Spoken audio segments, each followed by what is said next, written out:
ازيكم يا اصحابي؟ عاملين ايه؟ انا ام العيال، ودول اولادي سوسو، دودو، لولو. عايزه اقول لكل المامهات لما تبقي عاوزه تعرفي ابنك على حاجه احكيها له في حدوته. مش هيسمع كلامك بشكل مباشر، لكن هيسمع كلامك وهينفذه لو جبتها له في حدوته. انا عملت كده مع اولادي سوسو، دودو، لولو. اللي حصل ان سوسو ما كانش بيهتم جدا يعني بالحاجات والمحتاجات، فانا اقنعته ازاي ان هو يهتم. بصوا بقى، كان يا مكان، يا سعد يا إكرام، وما يحلى الكلام إلا بذكر حضرة سيدنا النبي عليه الصلاة والسلام. عليه الصلاة والسلام. كان في يوم من الأيام كان في حفلة عيد ميلاد بتاعت البطة ديدي. وجت البطة ديدي، ماما جت الصبح بتصحي أولادها: يلا يا سوسو اصحى عشان نروح العيد ميلاد.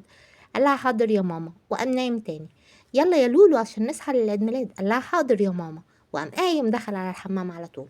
يلا يا دودو عشان نروح العيد ميلاد. قال لها حاضر يا ماما، وقام داخل على الحمام على طول. لكن سوسو فضل نايم.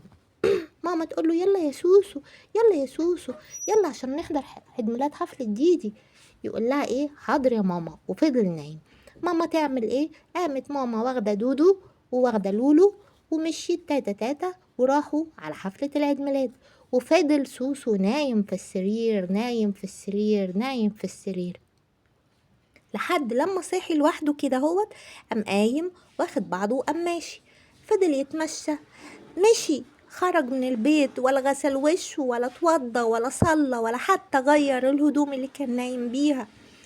خد في وشه كده هوت ورايح يحضر العيد ميلاد على طول. وهو ماشي قابل العمة بطة. قالت له: انت رايح فين يا سوسو؟ قال لها: رايح فين؟ رايح عيد ميلاد ديدي. هو انت مش عارفة يا عم بطة ان النهاردة عيد ميلاد ديدي وكلنا لازم نروح؟ ده حتى ماما ولولو ودودو سبقوني على هناك. قالت له: مالكش حق، مالكش حق. ازاي؟ انت فاجئتني، انت صدمتني. قال لها: ليه؟ ليه يا عمة؟ قالت له: ازاي هتروح كده هوت وانت شعرك منكوش وهدومك مش مرتبة ولا حاطط فيونكة ولا ببيون؟ ازاي هتروح العيد ميلاد كده هوت بالشكل دوت يا سوسو؟ ما ينفعش. بص كده. خدته، خلته يبص في البحيرة. بص على وشه: لا صحيح، ده ما يصحش خالص، ده منظر مش مظبوط. قال لا يعني اعمل ايه؟ قالت له: تعالى يا حبيبي، انزل كده، انزل معايا في البحيرة. يلا يلا، اغسل ايدك، اغسل رجلك، اغسل وشك. الله، بص يا سوسو بقيت جميل ازاي.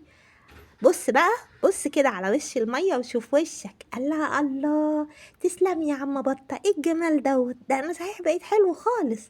قالت له: الله، اخرج بقى في الشمس الشموسة، نفض نفسك، يلا بينا. وخدته وراحوا سوا سوا على الحفلة بتاعت عيد ميلاد ديدي. أول ما دخلوا كلهم فضلوا يبصوله ويقولوا: مين ده؟ مين الحلو ده؟ مين الجميل اللي في وسطينا ده؟ ده مين ده؟ مامته هي الوحيدة اللي كانت عارفاه. بصت له كده وضحكت. قام دخل قال لهم: ايه ده؟ انتوا مش عارفيني؟ انا سوسو. قالوا له: سوسو؟ وكلهم اتلفوا حواليه، نسيوا ديدي ونسيوا العيد ميلاد، واتلفوا كلهم حوالين سوسو وقعدوا يقولوا: عيني على سوسو وجمال سوسو، تعالوا شوفوا سوسو وجمال سوسو. ومن يوميها سوسو بقى يهتم بملابسه وبهدومه، وبقى يتشطف ويتوضى ويصلي وما يغيرش، ما يخرجش ابدا من غير ما يغير هدومه. وبكده ولادي سمعوا الكلام وبقوا يهتموا بنظافتهم الشخصية وبهدومهم، ويروحوا عيد ميلادات أصحابهم وهم مبسوطين. انتي كمان يا ماما احكي لأولادك أي حكاية بالطريقة ديت. اللي انتي عايزة تقوله لهم قوله لهم بس من خلال الحدوتة، هيسمعوا كلامك على طول. وتوتة توتة فرغت الحدوتة. حلوة ولا ملتوتة؟